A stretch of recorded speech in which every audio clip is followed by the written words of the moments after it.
Time now for sports on 104.7 The Cave. Here's Ned Reynolds. Mike the Intern, Ned Reynolds, bundled up in the studio this morning. It's not there yet, man. We're getting colder. I got to get him his goose down padded coat. You know, this is interesting, too, because it's in the 40s, which right now is cold. About January, February. You're going to be dreaming for 40s. That's warm weather. Oh, I know. I'll be wearing flip-flops on those days. It was kind of shaky start to the week as far as injury goes for the Chiefs, but they did have their first full practice yesterday and got some key guys back on the defensive side of things. Chris Jones and Charvarius Ward are back in there playing, at least practicing anyway, and one would have to assume they'll play if they're back at full practice. That's very good news because that will help. Certainly Chris Jones coming back on the defensive line, assuming that he can still, or at least still retains some of the level of play that a defensive end at his new position requires. He wasn't doing very well before his wrist injury, but maybe he's come on. He'll certainly get tested by Mr. Henry from the Tennessee they are Titans. all getting tested. That is some very good news, and indeed, maybe the Chiefs' defense is coming to the fore now. They certainly played a whole lot better against Washington. Who's Washington? They're not very good at all. Tennessee is a better ball club. They're still not without their liabilities, but by the same token, we'll see how the Chiefs play on defense on Sunday. That's going to be a very big deal. I guarantee you they won't be making as many mistakes as Washington did against the Chiefs on Sunday. That is for sure. Now, it's not all good news. There is some bad news in this. Yeah, Anthony Hitchens. Now, Coach Reed is saying he has an elbow contusion, but my sources up in Kansas City tell me it's a little bit more than that. He may very likely have a nerve injury in his elbow. Now, you can play with the nerve injury, but that's if you can withstand the pain, because it's a very painful injury, and it's one that usually does require surgery to repair. If that's the case and he's out, he calls their defensive signals, and the Chiefs really can't afford to have their leader on defense. They still have Tyrann Mathieu in the defensive backfield, but up in the linebackers, Hitchens is the guy they rely on. If he's unable to play, that is a setback. And the Chiefs, according to all the reports, were in the hunt for Whitney Mercilus. Yep. Whitney Mercilus is one of the top pass rushers in all of football. He's playing for the Houston Texans, who aren't going anywhere this year, and is probably dedicated to a youth movement. So the Texans have said, hey, so long, Whitney. And the Chiefs were thought to be a really prime prospect for him. They're not going to get him. He's signed with the Green Bay Packers. So the fact of the matter remains they do suffer a bit of a subtraction on defense. However, we'll see how that all works out. It is pro football, and there are lots of games still to play. Hopefully those guys calling it when Hitchens wasn't out there have got their stuff together, because there's been some confusion. But according to what Coach Reed said yesterday, they're going to kind of split that defensive quarterback role between three guys. So we'll see how that works out. I have a good feeling. Like I said, the second half of last week left a great taste in my mouth, and I've been trying to keep it in there all week long, and hopefully it can stay there when I see you on Monday. What are you doing, eating Tootsie Rolls? Oh, no, not Tootsie Rolls. Come on, man. I mean, if that's the only candy left, then yes, of course, I'll take that for sure. But, I'm not Tootsie Rolls are always the last thing I always really? go for. Yeah. You're a Tootsie Roll guy? Oh, man. Well, guess what you're getting for Christmas? A bunch of crackers and Tootsie Rolls, bud, and a bottle of whiskey. So tonight, Thursday Night Football, it's going to be an interesting game. You got a kind of battered Denver Broncos team facing the Browns, and the Browns do not have their starting quarterback. No, Baker Mayfield has a shoulder injury. He is out of there. This is the Browns and the Broncos, and when you look back into football history, this really conjures up some great moments back in the late 1980s when Denver came into what was then the Cleveland Browns, or now the Baltimore Ravens, but indeed played a really significant role in teams getting to the playoffs back then, and key fumbles and so forth and so on. This is not exactly a renewal of that, but it is the rivalry, and it's the Broncos and the Browns. They play tonight, and it'll be quite fascinating to see how this does play out, because Baker Mayfield will not be in there for the Browns, and the Broncos are really battered up.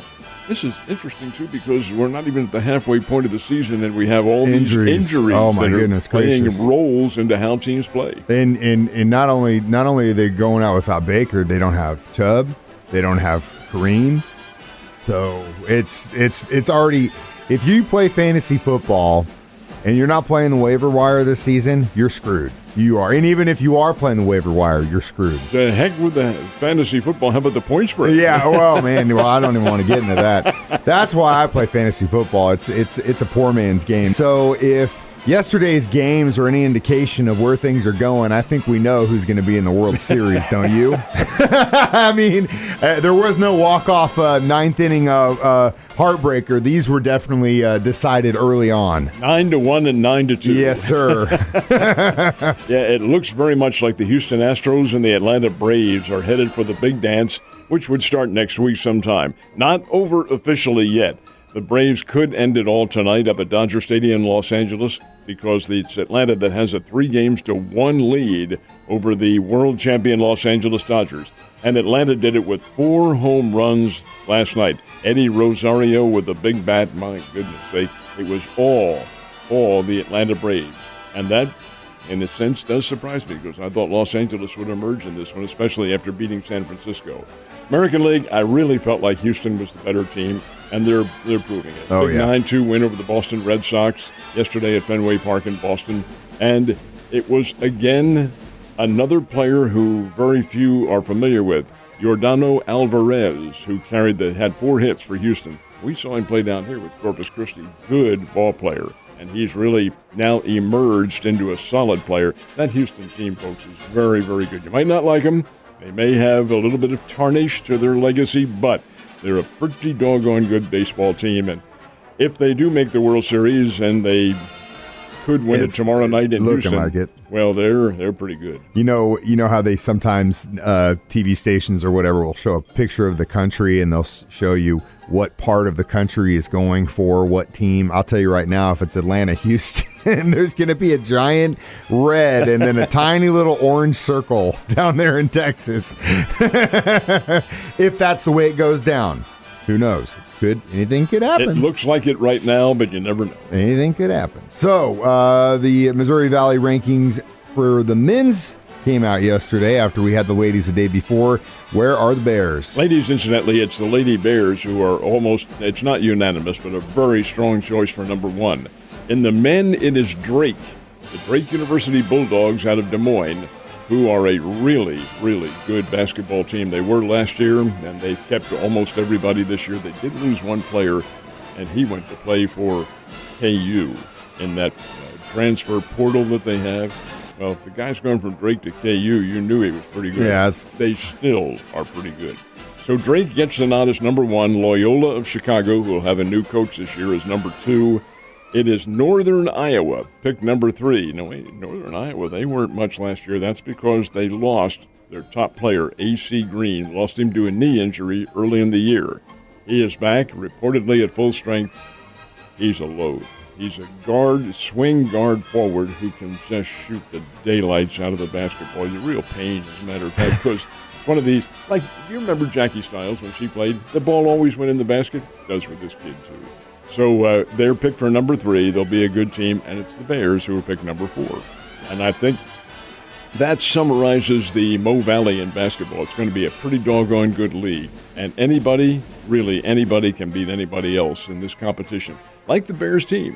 Talk with Dana Ford, and he seems to think that this is going to be a significant year for them. That's not to say they'll win everything in sight, but gosh, if they could just get into the NCAA tournament for the first time in over 20 years, that would be a big help. Be really nice for everyone, especially after what the football team's been doing for the area, too. So let's expand a little bit. What about the SEC? Well, the SEC is pretty interesting because you have, it's the SEC. Who's always number 1 in the SEC? Of course, Kentucky. So they will be number 1 this year. That'll be followed by Alabama, of all teams. Alabama is not only good in football, folks, they're really good in basketball, too, and they're coming on. They've decided to make this an altogether, all-encompassing sports program down in Tuscaloosa, and they're doing it. Anyway, Alabama's number 2. It is the Razorbacks who are picked for number 3, and Arkansas will have a very good basketball team this year. Extremely good team. They're picked 3rd. Wait a minute, Ed. You haven't mentioned Mizzou yet. It's because Konzo and company are picked for 10th in the SEC. So, yeah, I can't believe that. I think Missouri will be better than that, but we'll find out. The SEC is a good league. You have great team. Florida's a former national champion, two-time national champs. South Carolina has been coming on in recent years. Missouri's good, but Kentucky is the Colossus, and they are the number one. Yeah, well, it's a tough place to be in, not only in football, but also in basketball. Ned, you have a wonderful Thursday, and I'll see you tomorrow, sir.